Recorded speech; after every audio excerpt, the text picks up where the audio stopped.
Welcome.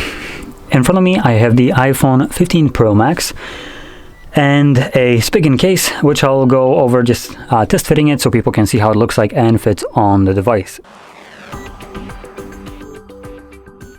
Now, with that being said, this device, or this case, is made for an iPhone 6.7 inch, right, which P I guess stands for Pro, but I'm just guessing.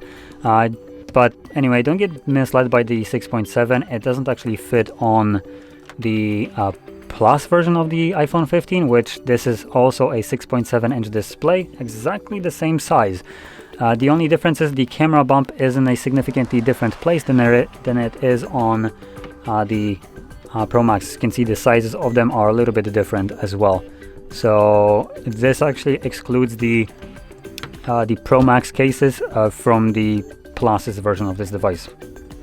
Anyway, this one is designed obviously for a Pro Max because I have already checked it out.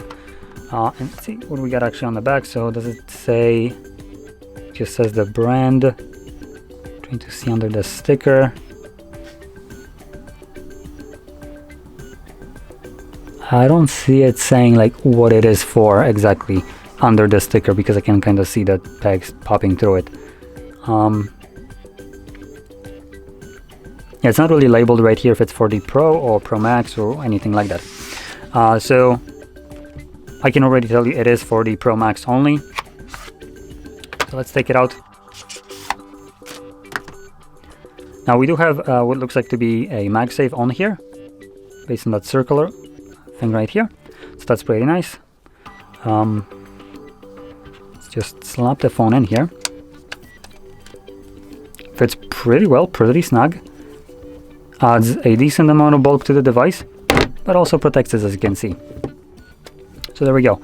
Additionally, I do have a lens protection installed on this device, as you can possibly see right here, and it still fits over that without any kind of problem, so it's working just fine. In terms of the buttons, they are still pretty accessible. So we do have, these buttons are almost fully cut out, as you can probably see. So I take off the case,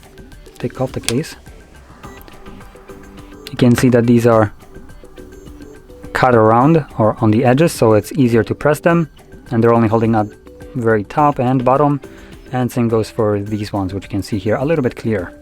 So because of that, obviously pressing the buttons, all of them, the power, volume rockers, and whatever this is nowadays, is significantly easier. Additional info, the texture of this, at least the sides of it, are textured quite hard. It has this kind of I'm not exactly sure how to call it, a fake leather kind of look like to it, feel, but it is obviously like rubberish. It just has a texture that actually makes it very nice to hold. I mean, nice as in it's not going to slip out of your pocket. And the back texture as well.